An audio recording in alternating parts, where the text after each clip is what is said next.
Bagaimana cara kita menanggapi masalah ustadz-ustadz sekarang yang membinakan sesama muslim? Tapi begini ya, saya ingin sampaikan. Sudah, sini. Saya ingin ajak antum untuk belajar dengan benar. Cara belajar dengan benar itu menghasilkan 4 hal utama. 1, menambah pemahaman. Quran surah ke-9 ayat 122. Wa ma kana lil mu'minuna liyanfiru kaffa falawla nafara min kulli firqatin minhum ta'ifatan liyatafaqahu fid din. Paham? Jadi kalau antum belajar tapi pelajaran tidak memahamkan agama antum, ada yang salah dalam belajarnya. 2, meningkatkan iman. 3, meningkatkan ilmu. Ayatnya tadi Quran surah 58 ayat ke-11. Yang keempat, melahirkan akhlak. Dalilnya Quran surah kedua ayat 129 dan Quran surah kedua ayat 151. Karena Nabi ketika diutus mengajarkan pengetahuan bersumber dari Al-Quran, di akhirnya ditutup dengan kalimat akhlak. Quran surah 2 ayat 129.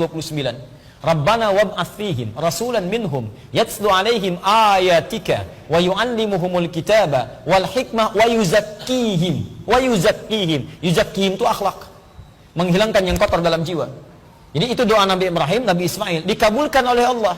Dijawab di ayat 151-nya Al-Baqarah Quran surah 2 ayat 151. Paling kanan, agak sedikit ke bawah. Ketika dikatakan kalimat jawabannya, disebutkan langsung akhlak nomor 2. Tadinya nomor 4, pindah ke nomor 2. Kama arsalna fikum rasulan minkum yatslu alaikum ayatina wa yuzakkikum. Ya, kami utus seorang rasul untuk menyampaikan ayat-ayat kami dan membersihkan jiwa kalian. Kata para ulama, membersihkan jiwa dimaksud adalah akhlak. Dari mana taunya? Hadis Nabi SAW, riwayat Imam Al-Baihaqi, ketika Nabi menyampaikan innama bu'itsu liutammima shalihal akhlak. Saya diutus oleh Allah Subhanahu wa taala, tujuan utamanya untuk menyempurnakan akhlak terbaik. Di ketika Nabi menyampaikan kalimat-kalimat, ajaran-ajaran puncaknya muncul dalam akhlak dan adab. Hati-hati, antum ilmu bertambah, pemahaman bertambah, iman serasa kuat, tapi akhlak nggak ada, salah antum belajar.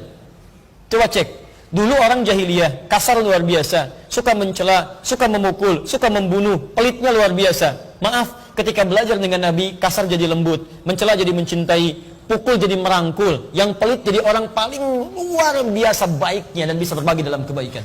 Sekarang lihat, Qurannya sama enggak? Sama. Hadisnya sama? Sama. Nabinya sama. Kenapa hasilnya beda? Antum ngaji Al-Quran, ngaji Sunnah, sumbernya sama. Kenapa akhlaknya enggak ada? Ada sesuatu di situ yang berubah. Nah, di antara akhlak itu adalah 1, senantiasa menghadirkan kemuliaan-kemuliaan sikap baik dalam tutur ataupun sikap anggota tubuh kita saat menuntut ilmu.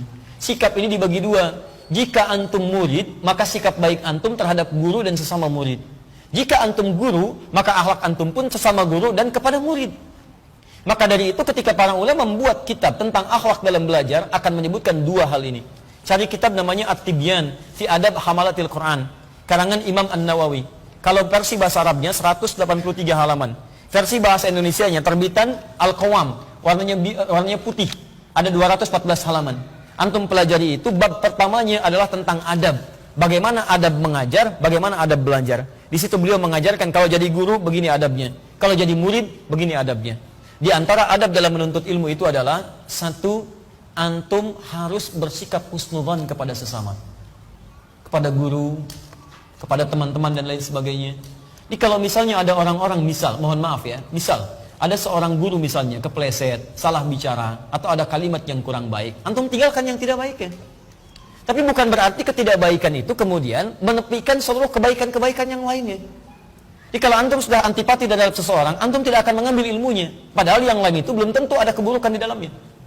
Saya pernah katakan begini, bahkan maaf ya, saya pernah katakan, sekalipun orang itu pernah menahdir saya, mungkin di situ ada kekurangannya, tapi Anda jangan tinggalkan orangnya. Karena boleh jadi banyak kebaikan lain di luar hal yang mungkin salah dalam dirinya. Bisa saya katakan kepada Anda, silahkan. Ada guru-guru lain misalnya tidak sependapat, kalau tidak suka tinggalkan. Kalau ada baiknya, ambil. Ini jangan kita luput kepada sesuatu yang mohon maaf di situ justru menjerumuskan kita pada keburukan. Iman tidak bertambah, ilmu tidak ada, yang ada ribut aja. Sampai kapan mau berakhir? Ya. Ini saya sarankan pada Anda sudah cukup selesai. Jangan banyak berselisih, jangan banyak ribut. Kalau masalah khilafiyah, wajar. Anda tidak sepakat, jangan ikuti. Pada yang lainnya, silahkan ambil. Paham sampai sini? Kalau sudah begitu, maka insya Allah negeri kita pun akan tenang, ibadahnya akan nyaman, dan baik dalam kehidupan. Termasuk saya pernah ditanya tentang sikap, bagaimana sekarang? Ada yang membubarkan pengajian, ada begini, ada begitu. Saya katakan pada Anda ya, jadilah Anda mukmin yang baik. Mukmin yang baik itu bukan menjadi kompor saat ada dua orang mukmin berselisih. Mukmin baik itu mendamaikan keduanya. Lihat kalimatnya, lihat kalimat Qur'annya juga mengatakan pada kita. Fa aslihu baina akhawaykum. Innamal mu'minuna ikhwah. Setiap orang beriman itu bersaudara.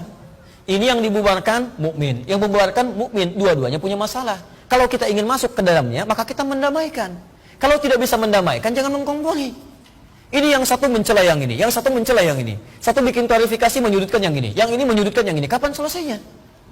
Kenapa antum nggak saling mendoakan? Duduk satu tempat, bicara yang baik-baik, selesai masalah.